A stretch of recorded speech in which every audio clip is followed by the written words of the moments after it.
WrestleMania 35 is just 2 weeks away, and to count down to the big show, I decided to rank all previous 34 WrestleManias. This video will feature numbers 22 to 11. If you haven't checked it out already, please watch last week's video in which I ranked the 34th to the 23rd best WrestleMania. And next week, with 1 week before WrestleMania, I will give you my top 10 best WrestleManias. But here, we're going 22 to 11. Coming in at number 22 is a WrestleMania that was absolutely despised on the internet. Not because it was a bad wrestling show, and the only reason it isn't lower than this is because the match quality is very good, but this is the most infuriating WrestleMania maybe of all time, and that is because of the booking. This has some of the worst booking you will ever see at a WrestleMania. It is mind-numbingly stupid. Every single thing it seemed like the fans wanted at that show, they didn't get. They got long segments, they got too much legends. It was one of those shows in which there were so many stars to be made. It was such an easy show to book. I think if you turn around 3 or 4, maybe 5 booking decisions, switch some matches as to who goes over, this is a classic WrestleMania because this had so much going for it, and that is WrestleMania 32. It was in the biggest crowd ever for WrestleMania. Whether or not it was actually 100,000 people, it still was the biggest crowd they've ever had. It was bigger than WrestleMania 3 for sure. It had so much potential. It was supposed to be such a great show, and the company had a lot of injuries. You had John Cena injured, Randy Orton injured, Seth Rollins injured while he was champion. He got hurt and he had to vacate the title. Daniel Bryan had retired. So they were missing some key guys, but the show, the booking, the one that really sticks out to me was the women's match. It was Charlotte versus Becky Lynch versus Sasha Banks. And Becky wasn't, what she is now, so she wasn't very over actually there. But the person who was the most over was Sasha Banks. And I think to myself, this is such an easy match to book. Crowd loved Sasha; she would have been a big star, but they wanted to go with Charlotte, and hopefully they don't make that same mistake in a couple weeks. Because I was kind of thinking back to that match. Like, everyone thought Sasha has to win. She's so over. Vince went with Charlotte because she was their top star, and they made Charlotte Flair, even though she was a heel, to be a babyface at the end of the match, and the fans did not like it. So hopefully they don't do that again in 2 weeks. Becky might have better luck. Also, AJ Styles losing to Chris Jericho was stupid. Brock Lesnar beats Dean Ambrose. We knew Brock was going to win, but the Ambrose should have had more in that match. That was because Brock was going to fight in the UFC later that year. Undertaker and Shane McMahon had a pretty bad match, but he had a classic spot, but the match itself was not good. And you had a very lackluster main event with Triple H and Roman Reigns. So some really bad booking decisions. Number 21, we have the definition of a one-match show. If this one match does not take place, it is probably the worst WrestleMania of all time. But because of that one match has the greatest match in WrestleMania history, in my opinion, and that is WrestleMania 25. The Undertaker versus Shawn Michaels, WrestleMania 25, best match in WrestleMania history, maybe the best match in the history of the company. And you look at those two guys, they've had 3 classic matches. They had the Hell in a Cell match in 97, which was a classic match. This match at 25, and then the next year, match at 26. So 3 of the greatest matches in WWE history between The Undertaker and Shawn Michaels. That match was one of my favorite matches of all time. I think it's the best match in WrestleMania history. I think it's even better than Bret and Austin, but you can go with either one of those two as the best, but I thought Taker Shawn was better. I watched it again recently, just an unbelievably classic match. The rest of the show is just horrible, as horrible booking. One of the worst main events in WrestleMania history, just a dud of a match. It was boring. It was Triple H and Randy Orton. That match just sucked. You had a triple threat match built around a stupid love triangle with John Cena, Edge, and the Big Show. Big Show didn't need to be there. It was just terrible build-up. The match was okay, just a horrible build-up. But that main event was horrible. You had Rey Mysterio squashing JBL, which was a great segment, but it was still a squash match. Hardys had a disappointing match. Ricky Steele had a good showing against Jericho, but the other two, Piper and Snuka, looked horrible. Sad to see, and now they're both gone. And oh my God, who can ever forget about maybe the worst match I've ever seen was that women's battle royal. So 25. If it's not for Undertaker and Shawn, that might be the worst. At number 20, we have WrestleMania 12, another one-match show. Who can forget the Iron Man match? The match WWE convinces everybody is the greatest match of all time. In reality, it's a good match, but it's a very boring match. I've seen it once or twice, they had to go an hour, so they can't just go off. But I hate a 1 hour match. I don't think any match needs to be that long. I think you can get everything you need to do in a classic match if you give someone 30 minutes. I think Bret and Shawn would be great if it was just 30 minutes and not need to be an hour. It was just too long, and everything else. You had Roddy Piper and Goldust and the Hollywood Backlot Brawl, and they did the parody of O.J. Simpson with the Ford Bronco, the car chase in Los Angeles. The show was in Anaheim, California, so they had to do the big car chase for OJ's. Of course, Vince. Undertaker and Diesel have a boring match, and 12 is, he had a great, it's a great moment seeing Shawn win, but you had, again, just a one-match show. At number 19, we have WrestleMania VI. Again, another one-match show. And that one match is one of the most iconic matches in WrestleMania history. Maybe other than Hogan and Andre, I think Hogan and Warren might be the most iconic match. It was just a legendary match. I've watched this a couple more times. My God, the electricity in the building. It's like two monsters. It feels like a real fight, like two giant heavyweights ready to fight. My God, what a classic match. It's a fun match. If you were a kid, I was not born yet, but I wish I was to have witnessed that match. I think everyone would have just loved it. Great main event. The rest of the show, really forgettable. It was in the Sky Dome in Toronto, Ontario, Canada. A young Edge was in the building for that show. You had just nothing else on that show was memorable. You had Andre the Giant wrestle a sad match. He died a few years later. That was his final match at WrestleMania. You just had bad matches on this show. You had the Dusty Rhodes polka dot match against Randy Savage and Sherry. WrestleMania 6 is not a good show, except, classic main event, just classic. Another one-match show, and this is the theme. We've had five WrestleManias, all of them are one-match shows. Incredible. WrestleMania 18 comes in at 18. Same location as 6, in the Sky Dome in Toronto, Ontario, Canada. 12 years later, they have not yet come back to that place, but WrestleMania 18, Rock and Hogan, classic match. Another very memorable match. Two icons standing in the center of the ring, panning the audience. The crowd is so behind Hogan. They're booing the hell out of The Rock. But before they start to boo The Rock is when they were both in the ring looking around the crowd. Holy shit. The kind of reaction is just not believable. It was just a legendary match. It was a horrible wrestling match, but the crowd, it was the electricity in the air. Just a classic match, even though it was not great. With Hogan, barely being able to swing his belt against The Rock. The match, a classic, just a memorable match, but rest of the show, nothing. Chris Jericho and Triple H have a very boring main event. Triple H has had so many lackluster main events. Against Jericho, against Orton was no good. I didn't like his match against Roman Reigns, to be honest. He said some lackluster WrestleMania main events, and this was one of them. Stone Cold Steve Austin phones it in against Scott Hall, and he'll be the first to probably tell you. You had, a triple threat match with the woman, Jazz, Trish, and Lita. I didn't know why Trish won, but it had Jazz win. They wanted to make her really dominant at the time. Undertaker and Ric Flair had a fun match. That was a good street fight. That Flair was busted open, but I wouldn't call it great. You had some stuff. Kurt Angle and Kane had a solid match, but 18, again, really a one-match show. Rock and Hogan, and nothing else could follow it, and that's why the main event was very lackluster, and it really brings the show down. At 17, we have a show that I really enjoyed when it first happened. When I think back, this was not a very good show at all, because this was probably one of the most disappointing WrestleManias of all time, because the card they had, I thought, could have been the greatest WrestleMania of all time. I felt if everyone got enough time on this show, this was going to be the greatest WrestleMania of all time, because it was one of the most stacked cards you'd ever see. You had Undertaker Shawn having the rematch from the Classic the year before. The match they had at 26 was not as good, but it was a better story, because this was Shawn's retirement. It was the streak versus the career. Shawn retires. The build-up using the Johnny Cash as the backdrop was just great. It was a classic match. Not as memorable as the first, but in terms of the scale, there's a lot more attached to this match. Even though the first match I thought was a way better wrestling match. Here, Shawn does the moonsault to Taker through the announcer's table. This was also a great set. This was in the University of Phoenix Stadium in Phoenix, Arizona. So it had a really cool stadium. It was a big stadium. It was probably the best stadium in the world at the time. Or maybe, I don't know if the Dallas Cowboy Stadium for 32 had been built yet. But it had that.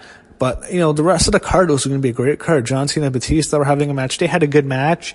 But I, to be honest, I had more fun watching the match they had at SummerSlam a couple of years before that. I know I'm in the minority, but I enjoyed their SummerSlam match more. Edge and Chris Jericho had a very disappointing match. That could have been a great match. I was thinking Edge and Jericho, and I blame Jericho. I think he just didn't have, I don't know, he might have phoned it in there. That was a very disappointing match. I remember that was not good. You had Vicky Guerrero in that women's tag match, which was just abysmal. CM Punk and Rey Mysterio had a great match on SmackDown a couple months before that. The match they had at WrestleMania was nowhere near as good as the SmackDown match. Bret Hart and Vince McMahon, one of the worst matches of all time. Money in the Bank was easily the worst Money in the Bank at WrestleMania that year. Triple H and Sheamus, average match. Orton won a triple threat match against Legacy, which was good. So you had some stuff, but I thought the card could have been a classic WrestleMania, and it wasn't. At number 16, we have a WrestleMania. I think so many people, when they watch as kids, love the show. It never really had the impact on me because they didn't watch it as a kid, but it was still a fun show. And I feel like the first half of the show was incredible. The second half is fucking abysmal, and that's WrestleMania 8. WrestleMania 8 is one of the most mysterious WrestleManias. If you can ever do a rebooking of a show, one of the first shows I'd ever do was WrestleMania 8. And the first thing I would change is Ric Flair and Hulk Hogan as the main event.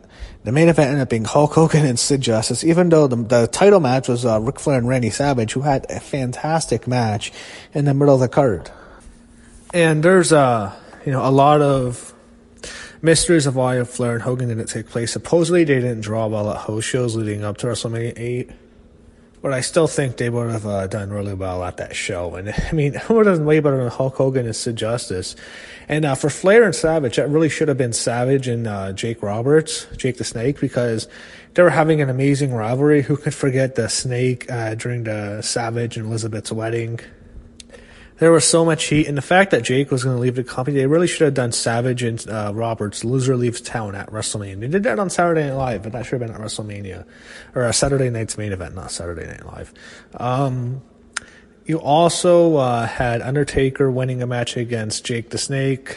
Wasn't any good. Shawn Michaels beat Tito Santana when it should have been him and Marty Jannetty. And also you did have Bret Hart and Roddy Piper having a great Intercontinental title match, and Flair and Savage. Because of those two matches, Flair and Savage is a classic, but also the IC title match was great. Those two matches make WrestleMania 8 a very good show, but it could have been one of the all-time great WrestleManias if you change up the card. Finally, at number 15, we have last year's WrestleMania 34. So, this show started off like it was going to be WrestleMania 17. The first couple hours of the show were absolutely sensational. We start off with you also had the pre-show. You had 3 matches on the pre-show.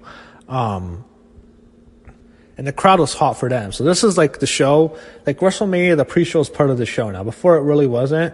The fact that it airs on live on the network and the crowd is there for the show might as well just be a part of the show. So you had 2 Battle Royals, a Cruiserweight title match.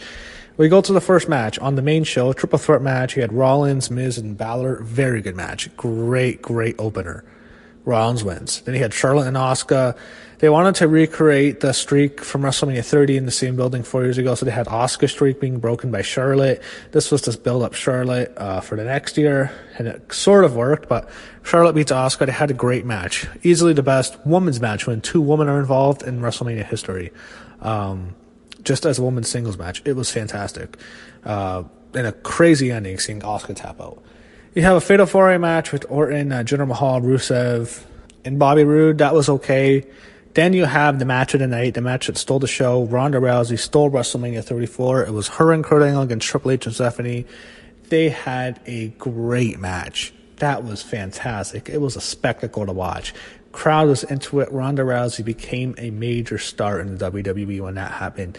It was great. They built up her and Stephanie. Stephanie was always getting the better of her. She threw her through a table on Raw the week before, and she was pie-facing Ronda. She even got a lot of heat on Ronda, but finally Ronda gets her hands on Stephanie. She gets on her, and she looks down, and she just cranks back on the arm, and Stephanie taps out. That was great. That whole match was fantastic. The rest of the show pretty much falls off a cliff, but the first 2 hours are so strong that WrestleMania 34 is still a good show, or a decent show, but I mean, the rest of the show totally fell off a cliff. And we're going to get to it. Okay, you had a tag match for the SmackDown Tag Titles in which the Bludgeon Brothers squashed the Usos and New Day. Then you had John Cena, who was sitting at ringside before the show, or during the opening matches. He has the match with The Undertaker, in which he was calling him out the whole, 2 weeks going up to the match, or a few weeks.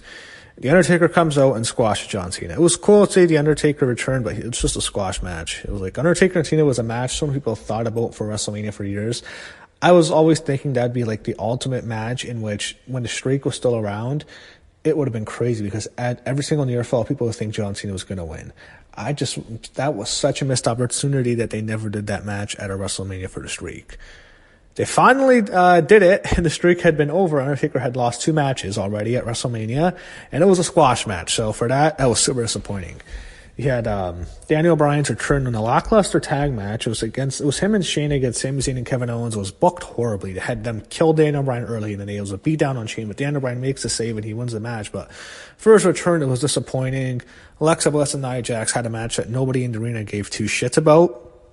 And that no one can care less. AJ Styles and Shinsuke Nakamura, super disappointing. They had the classic match at Wrestle Kingdom a couple years before that, and here it is so disappointing. It was a decent match, it's just major disappointment.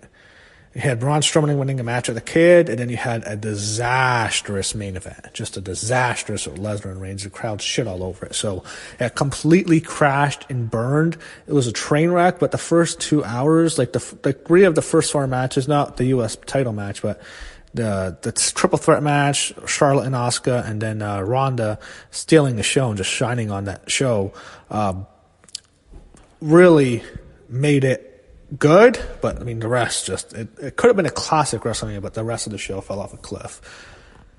At number 14, we have the show that happened 2 years ago. That's WrestleMania 33 in Orlando, Florida, from the Citrus Bowl. And the one thing that sticks out to me, this was without question the greatest set for WrestleMania of all time.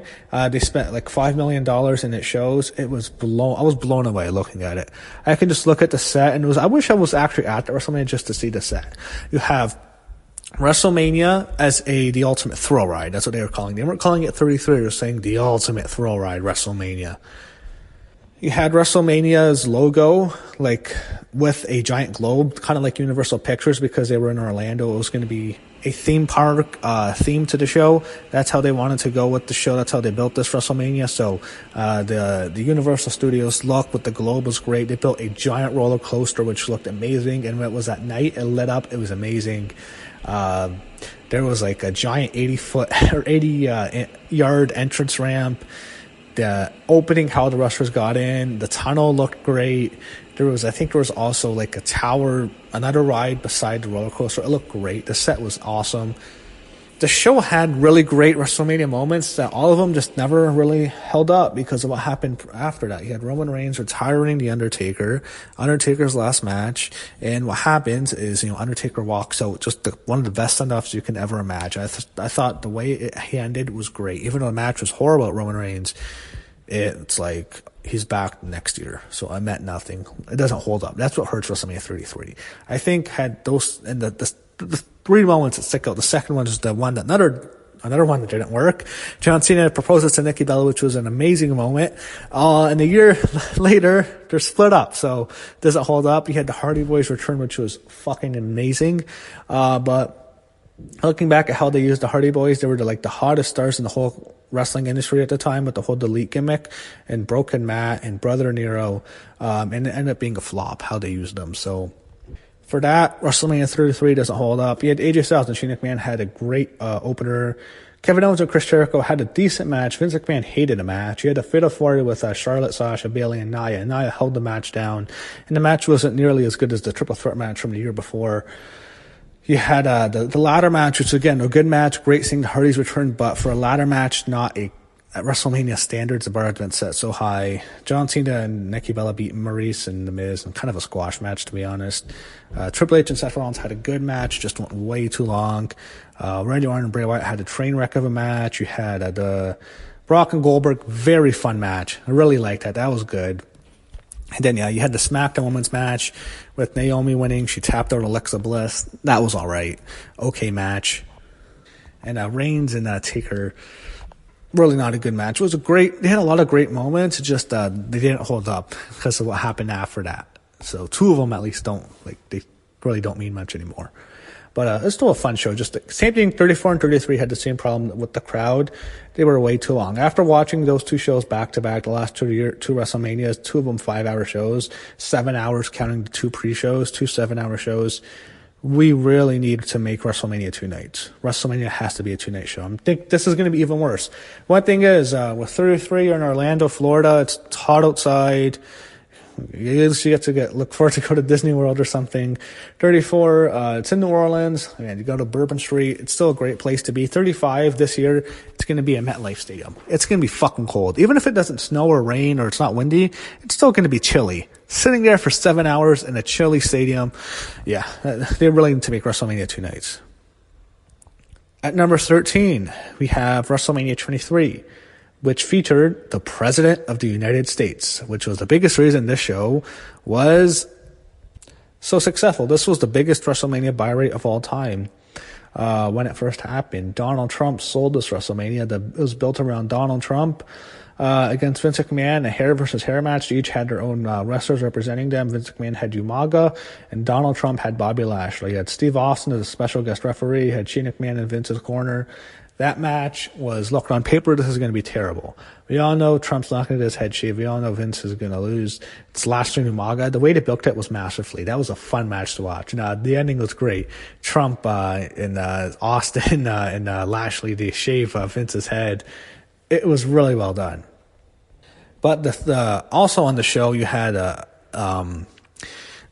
the match was easily the best of the night. Was Undertaker and Batista. That was a great match. And they outperformed the main event. I think Batista himself has said he was pissed off he wasn't the main event. And him and Taker tore it up. I thought they had a great match for the World Heavyweight title. It was better than the main event, which was John Cena and Shawn Michaels, who had a very good match. Just Undertaker Batista was better. So 23 I thought was fun. Also, the Money in the Bank. Excellent. Great opener, Money in the Bank. That was a lot of fun. 23 was a very fun show to watch. I enjoyed watching it a lot. I thought it was a good show. Some people online didn't like it, but looking back, thinking about it, 23 was a very good show. So I enjoy it a lot. It's an easy show to watch. You had a lot going on. You had, of course, I mean, when you look back, it's a polarizing show. I'm not going to get political, but you have the future president of the United States on it, so it makes it even more memorable, even though WWE won't play it because they don't want to divide their fan base, because some people love Trump, some people hate Trump, but you can't deny how much Trump sold this WrestleMania and how much Donald Trump has taken from professional wrestling all the way to the White House. And for that, it's just this show was the early makings of how Donald Trump would go on to make America great again. Okay, I'll stop. At number 12, you have the year before that, WrestleMania 22, a very good show. So the reason I think so many people, wrestling fans, don't like 21 through 23, those three shows, I think some people don't like them because John Cena is featured and he was so hated at the time and so rejected that people had so much disdain for him that it let them ruin WrestleMania for them. Looking back, he had three very good shows in a row. 21, 22, 23, all good shows. At 12, I have 22. Very good show. It was in Chicago, Illinois. Great crowd. Crowd was nuts. They despised John Cena in the main event, but we'll get to that later. The thing with 22 is you had a lot of great stuff, but you had a lot of bad stuff. I think if you were to shave off 2 or 3 matches, this is probably one of the best WrestleManias because you had some really good stuff. You had a bad tag match to start. No one cared about that. Then you had the great Money in the Bank match.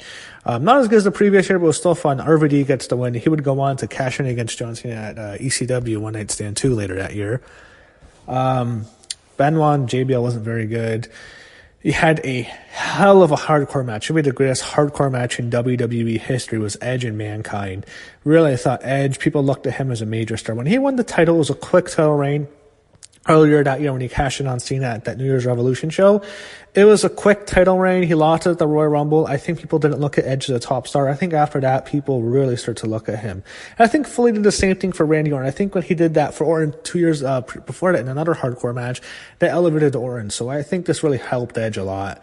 And the flaming table spot was nuts. Mickey James, almost pretty much groping Trish Stratus, all ready to finger her. I think everyone loved that storyline, and that made Mickey a star. That was a fun match. It was a good match. It was hot, but it was a good storyline. You had Undertaker and Mark Henry, not a very good casket match, but you also had a very good street fight with Shawn Michaels and Vince McMahon, and Shawn does the big spot, an elbow drop off the ladder onto Vince's head, which was in between inside a trash can, through a table. Great spot. Rey Mysterio gets his big moment. He wins a triple threat match against Angle and Orton. If they had more time, that was going to be a great match. Like, they were having a great match. It was short. If they had more time, that could have been a classic. He had Tori Wilson and Candice Michelle in another hot match. WrestleMania was very different. It was only 13 years ago, and you have Trish and Mickey and two almost lesbian storylines, Tori and Candice. Yeah. So it's so much different now. That wasn't that long ago. Then of course the main event was no good. John Cena and Triple H, very disappointing match. I didn't like it. It was boring. But the show, we had a lot in between that show. That was a fun show. Crowd was great. And that was the last WrestleMania ever in an arena. And at 11 was another show in an arena, and this was WrestleMania Goes Hollywood, WrestleMania 21. 21 was a show that could have looked like was going to be the greatest WrestleMania of all time. And I was thinking to myself that this is the best WrestleMania ever. And then it fell off the biggest cliff you can ever think of in California. It was quite fitting the show was in California.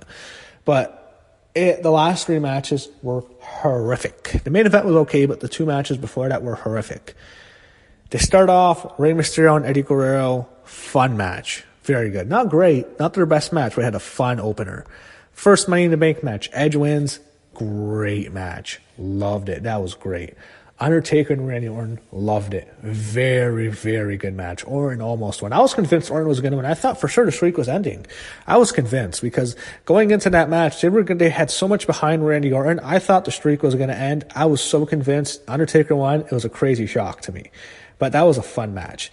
Yeah, Trish and Christy Hemme, that was terrible. Imagine if it was Trish and Lita. They were going to build up Trish and Lita, but Lita had a knee injury. She was in Christy Hemme's corner. The match was horrible, but had they done Trish and Lita, that would have made this WrestleMania even better. But Trish's match was no good that year. Then you get to Shawn Michaels and Kurt Angle, one of the greatest WrestleMania matches of all time. Classic match. Just a thrill ride of a match. Classic. Angle wins. It was excellent. Crowd was behind Angle in this match. That was just a great match. So there you go. You have three matches that really stick out. Were Michaels and Angle, great. Undertaker, Randy Orton, very good. Money in the Bank, great. Mysterio and Eddie, very good. Then crash and it burned. Big Show and Akebono in the Sumo match was fucking embarrassing. You also had a Piper's Pit segment with Roddy Piper and Stone Cold Steve Austin. I was not a big fan of that segment. I think it was any good. You have a pathetic... also on 21, you had Muhammad Hassan with his infamous gimmick. He attacked Eugene and Hulk Hogan made the save. That was actually a great segment. But he had probably the worst WWE Championship match in WrestleMania history, John Cena and JBL. That was horrendous. Triple H and Batista had a decent main event. That feud was built up great. The build-up was so good. Main event was okay. But the whole show was built around John Cena and Batista getting their big crowning moments. And for that, I was not a big fan of those matches. I thought the undercard was just so much better than the main events. But 21 was still a very good show. It's just the last part of the show really fell off a cliff, even though the main event was not bad. So that wraps up number 11. Tune in to next week. We will count down the top 10 greatest WrestleManias of all time. We know the 10 that are left. It'll all depend on how I rank them. We only got 2 weeks away, and hopefully everyone's enjoying the road to WrestleMania. And hopefully in 2 weeks, we got a great WrestleMania. So this is easily the best time to be a wrestling fan. Gotta love WrestleMania season.